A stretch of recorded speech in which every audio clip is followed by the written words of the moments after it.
Olá pessoal, hoje nós vamos falar de patologia da válvula mitral e insuficiência mitral na cardiomiopatia hipertrófica. Essa aula foi dada durante o congresso da Sociedade Americana de Ecocardiografia em 2019 pelo Dr. Dermot Fallon, da Cleveland Clinic. Meu nome é Silvio Henrique Barberato, eu sou de Curitiba, Paraná e sou responsável por esta tradução. Essa tradução recebeu o apoio da Fundação Edwards Lifesciences. Como sabemos, a cardiomiopatia hipertrófica é caracterizada pelo aumento da espessura miocárdica, usualmente acima de 15 milímetros, na ausência de condições anormais de carga. Mas a cardiomiopatia hipertrófica não se resume à hipertrofia. Há algum tempo temos compreendido que a fisiopatologia da doença é em grande parte devida às anormalidades da válvula mitral. Nesse caso, podemos ver o movimento anterior sistólico, chamado SAN, da válvula mitral, resultando em obstrução da via de saída e causando variados graus de insuficiência mitral. Nós entendemos o papel da válvula mitral em gerar obstrução da via de saída já em 1969, quando os primeiros estudos empregando o modo M revelaram o movimento anterior sistólico como causador da obstrução. Logo depois disso, estudos mostraram o papel dos músculos papilares em gerar a obstrução. Desde então percebemos que todos os componentes da válvula mitral, o anel, os folhetos, os músculos papilares e as cordas, todos podem contribuir para a patologia que vemos na obstrução e na insuficiência mitral. Então vamos começar com os músculos papilares. Aqui podemos ver algumas variações dos músculos papilares: simples, duplo, triplo, músculo papilar inserido no anel. O ponto que eu quero chamar a atenção aqui é que esse é um estudo em indivíduos normais. Estas são variações normais do músculo papilar, não em indivíduos com cardiomiopatia hipertrófica, ou seja, as variantes de normalidade do músculo papilar podem estar presentes na população geral. Dito isso, é preciso reconhecer que elas são muito mais comuns em indivíduos que têm cardiomiopatia hipertrófica do que na população geral. Esse estudo de 2007 mostrou que o músculo papilar bífido duplo e o deslocamento anteroapical ocorrem em pelo menos 70% dos indivíduos com cardiomiopatia hipertrófica, contra aproximadamente 17% em indivíduos normais. E este deslocamento anterior é que arrasta o folheto anterior mitral para dentro da via de saída e causa obstrução. Mas a questão é, tende a haver hipertrofia para causar obstrução da via de saída? Vamos para 1995, nesse elegante estudo experimental em cães, onde os autores mostraram haver SAN, o movimento anterior sistólico, ou insuficiência mitral em condições basais.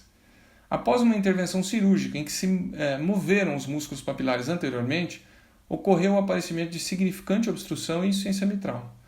Óbvio que eles não aumentaram a espessura miocárdica nesses cães. Isso aconteceu, esse SAN, pela modificação da posição do músculo papilar. Então aqui temos um exemplo de um universitário, jogador de futebol, com uma síncope no esforço. O eco desse paciente foi normal, em condições basais, com Doppler tecidual do anel lateral com uma velocidade de 20 cm por segundo. Mas quando esse paciente foi submetido a um eco de exercício, notamos o aparecimento do movimento anterior sistólico e uma grave obstrução de via de saída de ventrículo com uma velocidade máxima de 4 cm por segundo. A ressonância magnética mostra uma implantação apical do músculo papilar, responsável então por arrastar a válvula mitral para dentro da via de saída.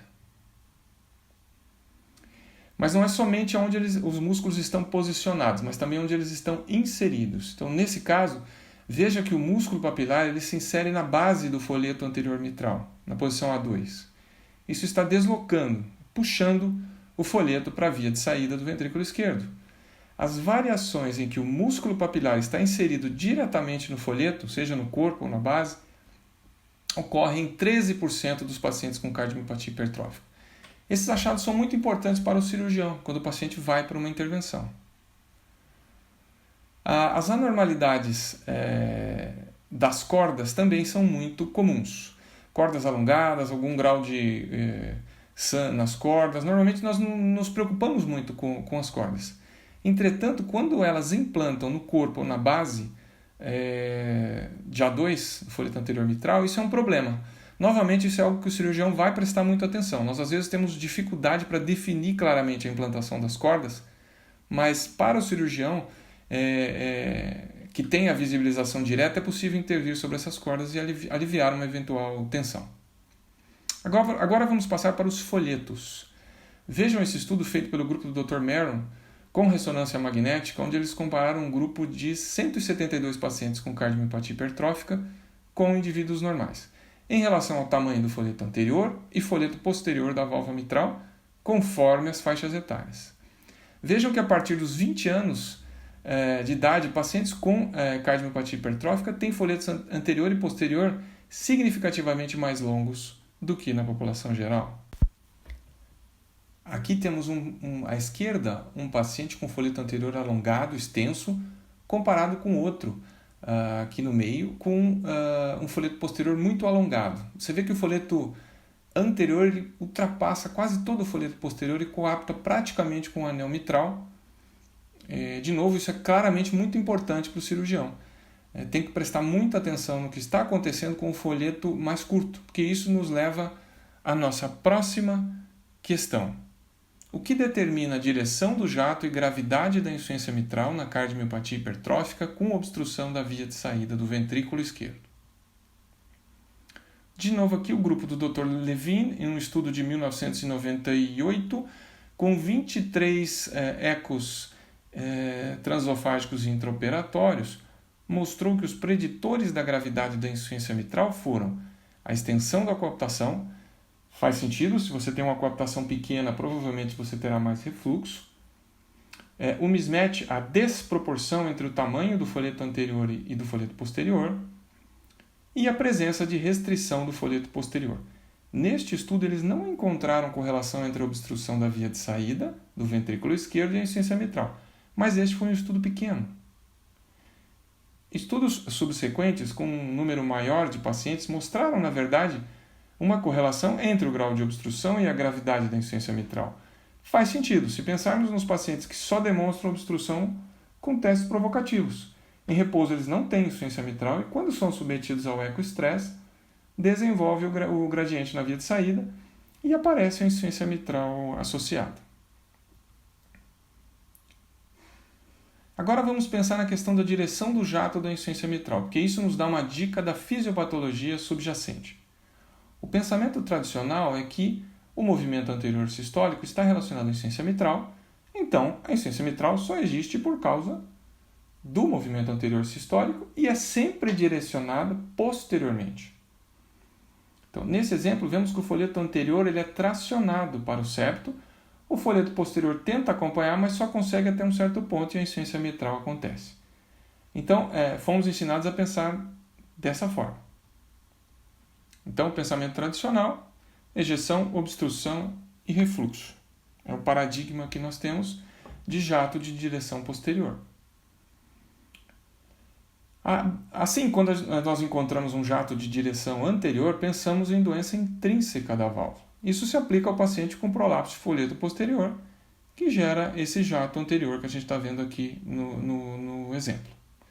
Então, quando o jato não é posterior, pensar em doença intrínseca da válvula, esse é o pensamento tradicional. Mas vejam esse paciente que não tem SAM em condições basais e quase nada de insuficiência mitral. Quando é feito o teste provocativo, dado nitrato para esse paciente, ele manifesta um SAM evidente e, consequentemente, uma insuficiência mitral direcionada anteriormente. É improvável que isso seja doença intrínseca da válvula, porque só está lá por causa do teste provocativo que foi feito. Esse é um excelente estudo da Mayo Clinic, que foi publicado recentemente. Eles avaliaram uma população de pacientes com cardiomiopatia hipertrófica e refluxo mitral moderado ou importante. Definiram a insuficiência mitral relacionada ao SAM como aquela insuficiência mitral que foi resolvida com miectomia isolada, sem intervenção sobre a válvula mitral. Se olhar para o total da população estudada, que são 258 pacientes, 90 desses pacientes tinham jato não posterior. Entre esses pacientes, 83%, ou seja, que tinham jato central ou anterior ao eco transtorácico pré-operatório, tiveram a sua insuficiência mitral corrigida após a miectomia. Então foram aventadas teorias para explicar isso, baseando-se no tamanho do folheto posterior. Se o folheto posterior é normal, tradicional jato posterior. Se o folheto posterior é mais curto, modifica-se a coaptação, gerando um jato mais central ou anterior. E se o folheto posterior é mais longo, paradoxalmente também o jato é mais central ou anterior. Então, assim, a nossa opinião é que o paradigma ainda deve ser sustentado, que ao se ver um jato anterior, nós temos que pensar em doença intrínseca da válvula. Mas esse jato anterior ele é mais comum do que nós achávamos que antigamente. O entendimento da anatomia e do mecanismo de obstrução da via de saída e da insuficiência mitral eles são claramente necessários antes que se decida o que fazer, avaliar as indicações de como intervir no paciente. As diretrizes europeias e americanas basicamente dizem que se você acha que tem algo errado com a válvula mitral e você acha que vai ter que fazer alguma coisa nessa válvula mitral, claramente a ablação septal alcoólica não é uma opção. Esses pacientes deveriam ir para a cirurgia. É isso que define o manejo dos pacientes. E define também que técnica o cirurgião vai empregar. Nós precisamos, como ecocardiografistas, dar ao cirurgião todas essas informações, idealmente discutindo as imagens. Se você tem um folheto anterior muito longo, pode ser feita uma aplicatura em A2, por exemplo, um encurtamento, uma ressecção. Se você tem um músculo papilar com inserção anormal no folheto, ou cordas com inserção anormal, isso pode ser ressecado. E se você tem um músculo papilar hipermóvel com deslocamento anteroapical da sua posição, pode-se fazer uma reorientação e eliminar o SAM e a insuficiência mitral, especialmente quando não existe hipertrofia. Isto não adiciona tanto tempo ao procedimento quando realizado por mãos experientes. O tempo médio de extracorpórea no serviço da Cleveland Clinic é 28 minutos para miectomia isolada e adiciona-se apenas 7 minutos, com um total aproximado de 35 minutos, quando a intervenção na válvula é realizada. Um exemplo de paciente com folheto anterior longo e um septo pouco hipertrofiado. Foi realizada pequena miectomia, nesse caso, ressecção de pequena parte do folheto anterior e reorientação do músculo papilar. Os cirurgiões usualmente dizem que o sucesso da cirurgia vai depender diretamente das informações pré-operatórias trazidas pelo ecocardiograma. Então, nesse caso, vocês vejam uma pequena miectomia, uma ressecção de parte do folheto anterior e a reorientação de músculo papilar. Com um excelente resultado. Quer dizer, essa cooperação entre o ecocardiografista e o cirurgião é fundamental. Vamos ver a experiência da Cleveland Clinic, publicada em 2019, com 1.559 cirurgias de 2005 a 2015. Vocês vejam que a espessura média foi aproximadamente 20 milímetros. Esses pacientes tinham um alto gradiente na via de saída do ventrículo esquerdo e variados graus de insuficiência mitral. Os procedimentos foram, grosseiramente, divididos 1/3 para cada procedimento, ou seja, miectomia isolada, miectomia com algum outro procedimento, como MACE ou revascularização, e 1/3 aproximadamente com um procedimento concomitante na válvula mitral. E a probabilidade da intervenção na válvula mitral ela depende da espessura do septo. Se o septo é menor que 15, é muito provável que haja necessidade de fazer algo na válvula mitral. Se o septo é maior do que 18 milímetros, a necessidade ocorre muito menos frequentemente. E é muito variável o que se faz. Encurtamento de cúspide anterior mitral, ressecção de corda, ressecção de músculo papilar, reorientação de músculo papilar e, em último caso, a troca valvar mitral, quando não é possível fazer a plastia da válvula. E vejam então, naqueles pacientes com maior probabilidade de sofrer uma intervenção na válvula mitral, ou seja, aqueles com o septo abaixo de 15 milímetros, o que é mais realizado, então, em termos de intervenção nessa válvula mitral? Vejam que o encurtamento do folheto anterior mitral e as ressecções e reorientações de músculo papilar são as intervenções mais frequentes. Como mensagens finais, a obstrução da via de saída do ventrículo esquerdo é comum e associada com piores desfechos nesses pacientes. 70% dos pacientes com cardiopatia hipertrófica tem alguma anormalidade do aparato valvar mitral. Todos os componentes do aparato valvar mitral podem ser envolvidos.